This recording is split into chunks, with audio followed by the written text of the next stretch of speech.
Hey everyone, I'm out here in Jackson, Wyoming, the Grand Tetons National Park, which is behind me, and the giant mountains of glory are behind the clouds right now. I thought it would be a good chance to do some sort of lens comparisons. So in a very unfair test of sorts, today I'm going to be comparing the Leica 28mm Summicron, the second version, latest version, to the highly anticipated, controversial, all that kind of stuff, TTArtisan 28 5.6, which is not optically a copy of the Leica Summicron, but obviously is like design-wise kind of a copy. So I'm gonna use both of these at 5.6, and we can kind of compare the two and see what we're getting out of that. I'm also filming this on the Sony a7 IV and recording this audio with the Lavalier 2 from Rode, as well as the Wireless Go 2. So just in case anybody's interested in that stuff, that's what I'm rocking for the video.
All right, so now that we've seen just the examples kind of in practice, you know, we can actually look into the images themselves and not exactly pixel peep, but at least get a good idea of how they work. I think one of the most obvious things in here is the vast difference in contrast.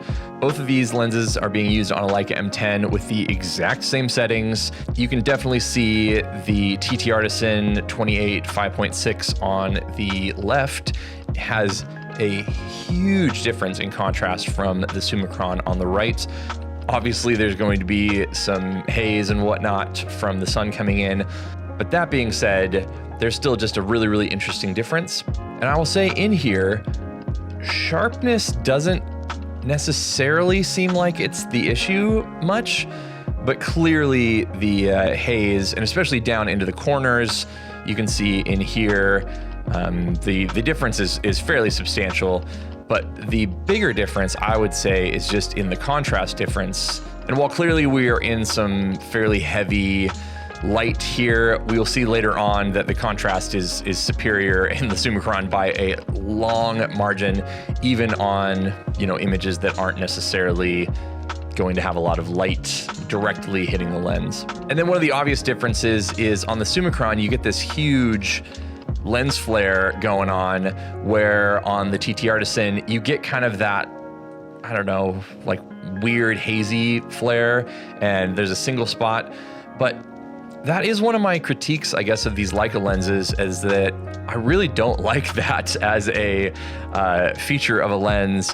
And I remember my 35 Summicron had a similar thing where it just had like a weird bit of lens flare going on, and I don't think that that necessarily is a good look on a lens. So I've definitely had to kind of move things around, and you can definitely tell the light source and the points kind of coming out of the sun are, you know, pretty different in those as well. So you can see when you zoom into the middle, again, both of these are at 5.6.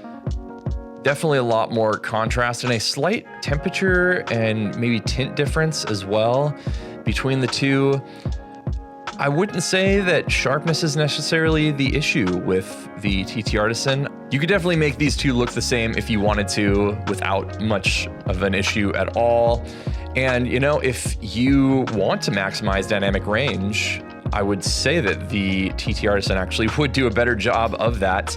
You can see specifically up in these clouds here where, you know, there's actually maybe a little bit more detail than there is in the Summicron image. So, I mean, it's something to think about there at that point. In the center, I feel like sharpness is actually pretty good on the TTArtisan. It's only really when you get down to the corners that you're really starting to see it. And it almost looks like, you know, motion blur or something. And even on the Summicron, it's suffering for a little bit, but obviously a lot more on the TTArtisan. These are pretty much the same images as last time, but the way that it's just kind of hazy and stuff in here almost gives that, you know, 60s kind of look. I know this lens is made to look vintage, but I feel like it actually kind of renders in a vintage way, in this way at least.